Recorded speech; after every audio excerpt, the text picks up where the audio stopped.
ரொம்ப வெள்ளந்தியான மனசு உள்ளவர் விஜயகாந்த். மனசில் பட்டதை அப்படியே கமெண்ட் அடிப்பார். என் மேலே ரொம்ப பிரியமாக இருந்தார்.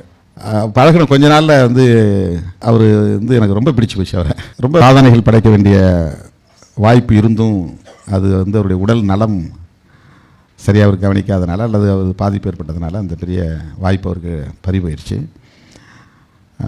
குறுகிய காலத்தில் எதிர்க்கட்சி தலைவரானார். அடுத்து அவர் வந்து அதிமுகவில் கூட்டணி வைக்காமல் இருந்திருந்தால் ஒரு முதலமைச்சர் அப்படிங்கிற கேண்டிடேச்சர்லேயே அவர் இருந்திருக்க முடியும். அதை நான் ஒரு தடவை நான் ஃப்ரெண்ட்லியாக சொன்னேன். சிரிச்சுக்கிட்டார் ரொம்ப. பட் ஆனால் அதிமுக எதிர்க்கட்சி தலைவர் ஆக முடிஞ்சிச்சு அவரால். அல்ல, அது எதிர்க்கட்சி தலைவர் ஆனாலும் கூட ஒரு கூட்டணியில் இணைஞ்சிட்டாருங்கிற ஒரு சிஎம் கேண்டிடேச்சருங்கிறத தன்மை அவருக்கும் கீழே ஜெயலலிதா அம்மாவுக்கும் கீழே ஒரு பார்ட்னராக போனாருங்கிற ஒரு இமேஜ் இருக்குல்ல, அது ஒரு சரிவுன்னு சொன்னேன் நான். அது ஒரு சரிவு. இந்த ஒரு தேர்தலை நீங்கள் கொஞ்சம் தாக்கு பிடிச்சிருந்தீங்கன்னா நல்லா இருந்தது அப்படின்னு ஒரு கமெண்ட்டாக சொன்னேன் நான். அது ரொம்ப நடத்துட்டார். எப்போவுமே போனால் நல்லா மரியாதை கொடுப்பாரு, ரொம்ப அன்பாக இருப்பார். ஒரு பெரிய இழப்பு தான். அதாவது இழப்புனா அரசியல் தான் அவருடைய பங்களிப்பு ஆக்டிவாக இல்லைங்கிறது ஒரு பெரிய.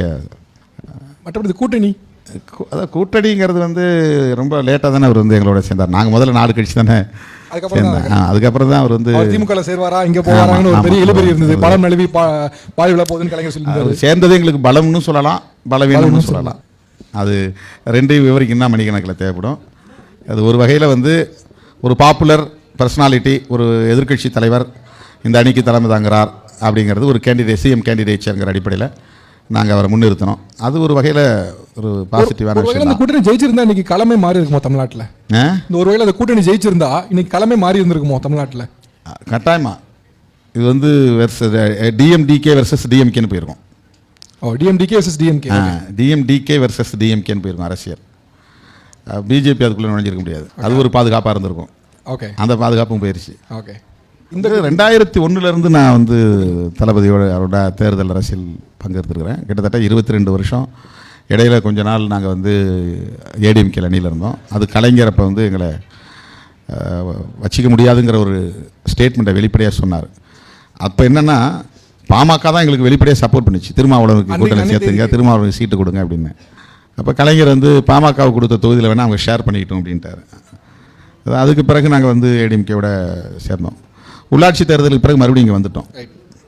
அதிகமாக வந்து திமுகவோட தான் நாங்கள் ட்ராவல் பண்ணியிருக்கிறோம். அதனால் இப்போ தளபதியோடு வந்து அதிகம் உரையாடுவதற்கும் கருத்துக்களை பகிர்ந்து கொள்வதற்குமான ஒரு வாய்ப்பு அமைஞ்சது. 2016 நாங்கள் தனியாக கூட்டணி அமைவதற்கு முன்னால் ஃப்ரெண்ட்லியாக கூப்பிட்டு ரவிக்குமார்கிட்ட தளபதி என்ன சொன்னார்னா, 2016 சட்டமன்ற தேர்தலில் நாங்கள் தனிச்சு 200 இடங்களில் நிற்க போகிறோம். தனிச்சு நின்னா 234 இடத்துல நிற்போம்.